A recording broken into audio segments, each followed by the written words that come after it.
Hi everyone. Okay, so this recording is for your Learn Day on Wednesday, May 20th. I'm going to go through some slides and show you some videos. So that's all you'll need to do for the Learn Day is just watch this screencast. But throughout the slides, you're going to hear me say that you need to complete something. So whenever I get to a slide with red text on the top, that's going to be one of your assignments for Thursday. So you're going to have an assignment listed on slides 15, 22, and 23. So you'll find the instructions there when you go back to complete this on Thursday. Okay, so I just want to start by reviewing some of the microevolution examples that we've looked at so far. So microevolution is just evolution that's occurring on a very small time scale. So we can see changes in organisms adapting to their environment through a very short period of time. And we looked at 3 different examples of that so far. So we saw these 2 professors who lived on the Galapagos Islands. They were monitoring finch populations, and they saw that when the food source available changed, they could actually detect a difference in the beak size of the finches born in the next generation. So if you remember, the definition of evolution is that allele frequencies change in a population over time. So they actually observed evolution occurring on this island by monitoring these finch populations, and they could see that the genes responsible for larger beaks increased certain years, and the genes responsible for small beaks increased other years, dependent on what food source was available to these birds on those islands. The second example you looked at was the rock pocket mouse. So the selective pressure on these mice populations was about the camouflage. So the geography of the area they lived changed. There was a volcanic eruption, and that meant that some mice blended in better than others in different locations. So predators would eat the mice that stood out, and the mice that blended in had a better chance of surviving and reproducing, and the frequency of those genes increased in that area. If it was a darker colored area where the volcanic rock was, the darker mice were more likely to survive and reproduce because they weren't being eaten by predators. So again, this is just natural selection at work. You're actually observing these examples of microevolution, which is one line of evidence that evolution is true. Okay, this is the third example of microevolution that I want you to watch. It's about a big problem right now. It's called antibiotic resistance.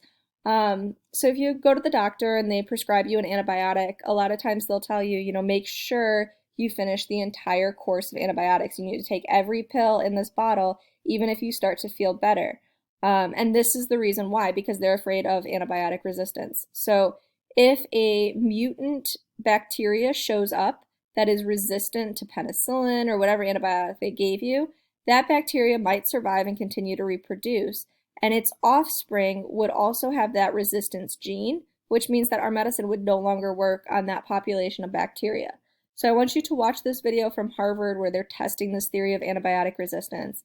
And while you're watching, I want you to write down your explanation for why this is evidence of evolution. And I want you to use these words in your response. So I want to hear the words natural selection, reproduction, alleles, mutation, and inheritance. Okay, so all 3 of those examples were lines of evidence for microevolution. Now I'm going to start to talk about the molecular evidence that we have for evolution.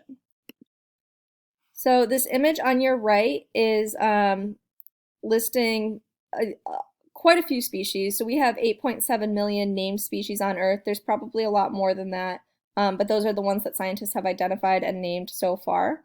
This is called a phylogenetic tree. So it's showing the relationship between different species. The theory of evolution is proposing that all living things came from one universal common ancestor. So it's saying that there was one source of life at the beginning of time, and from that, different species diverged from that one source of life over time. So over millions and millions of years, different species emerged and diversified, and now we have 8.7 million different species that we've identified so far. The theory of genetics and evolution is saying that the more recently a species diverged, so the closer related it is, the more genetically similar it will be. So scientists can test this out. And before we get into comparative genetics, we're going to talk about speciation. What is speciation, right? So first we need to define a species.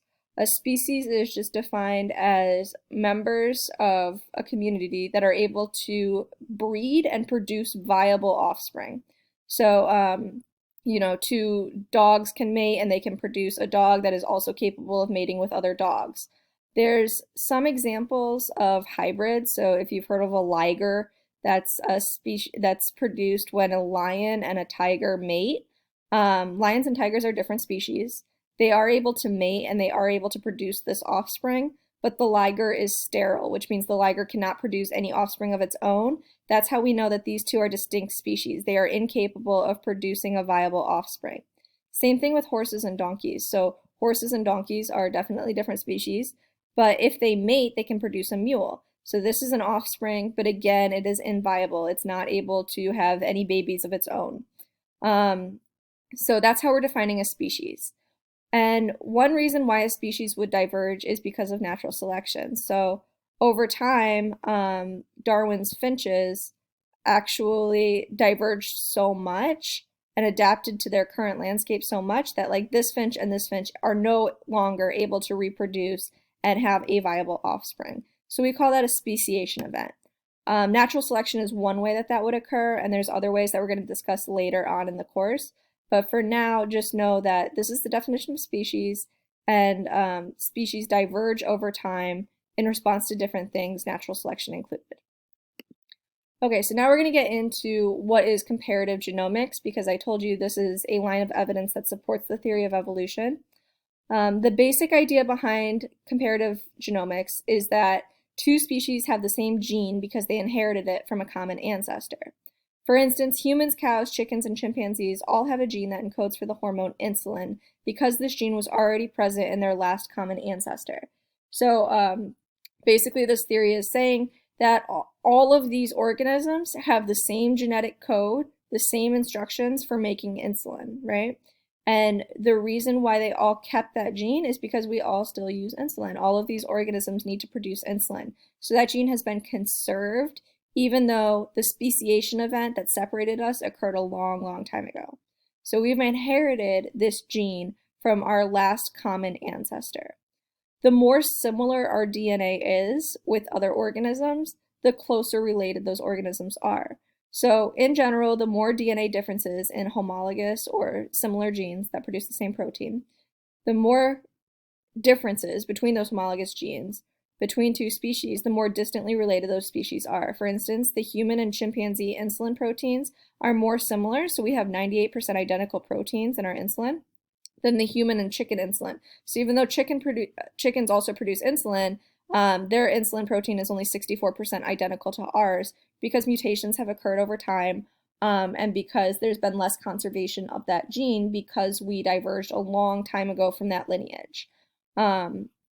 So this is basically just saying that humans and chimpanzees have a more recent common ancestor than humans and chickens would. Okay. So what does this look like? We can sequence DNA, and the process isn't all that different from what you guys have already learned about. So we've talked about using enzymes to cut up DNA and then viewing that DNA on gel electrophoresis, right? This is just a more advanced method of that DNA sequencing where we can actually determine what letters come in what order. So what they do is they sequence the genome of different species and then they compare it. So they say, okay, every one of these species that we're looking at starts with a C. Every one of these species, they all match right here, C, C, A, A, T, T. So this whole area has been conserved against all four of these species. Then you start looking for differences, right? So these three species have a cytosine in this location, while these other two species do not have a cytosine. So that would indicate that, these three species up at the top are more genetically similar at this location, which would indicate a more recent speciation events. These are more closely related species. So the final result of what you would do after you feed all of this information into the computer, it's millions and millions of base pairs long, right? And you're looking for a comparison between the species that you have sequenced. When the computer detects similarities, it can tell you, okay, this side-striped jackal is more genetically similar to the black-backed jackal than it is to these other species. So the dog and the gray wolf are more genetically similar to each other than they are to the coyote. So that would indicate that the dog and gray wolf split. Those two species became distinct at this location, but they share a common ancestor with the coyote about 1 million years ago. 1.7 million years ago, the coyote, gray wolf, dog all shared a common ancestor with this golden jackal species. So we can detect genetic similarities, and that helps us estimate about the time when two species split and became distinct from their common ancestor. So how similar are we? These are just some interesting examples that I found. Genetic similarity from human to human. So if you were to take any two humans, on average, their DNA is going to be 99.9% genetically identical. When you compare a human to a chimpanzee, that similarity is about 96%. Human to cat is 90%. Human to mouse is 85%. Human to cow is about 80%. So these are all mammals. Mammals evolved more recently than humans are related to a fruit fly, right? So a fruit fly and human share 61% of their DNA. So we are related to a fruit fly because we all came from this universal common ancestor, but we diverged from that lineage a long time ago, and that's why we have less conservation of those genes. That's why we're more similar to these organisms that are more recent ancestors to us. Okay, so the reason why we still share this large chunk of our DNA with a chicken, with a fruit fly, even with a banana, is because all of those living organisms still need to produce proteins that are in common. So for example, collagen, we need to produce collagen, a banana needs to produce collagen. Both of those living organisms need the DNA that codes for collagen, okay? But there's DNA that's distinct as speciation events occur. So a banana does not need to produce fingernails, right? But the human and the chimpanzee would need the DNA required to manufacture the proteins needed to do that. Okay. So in your notes, I want to make sure that you define the following terms, and I also want you to include pictures that are representative of them. So universal common ancestor, species, comparative genomics, natural selection, and evolution. This is part of your assignment that will be due Thursday at midnight. So the first part of your assignment that's due Thursday at midnight is to explain antibiotic resistance, including these words. The second part of your assignment is to define and depict these terms that we've discussed so far.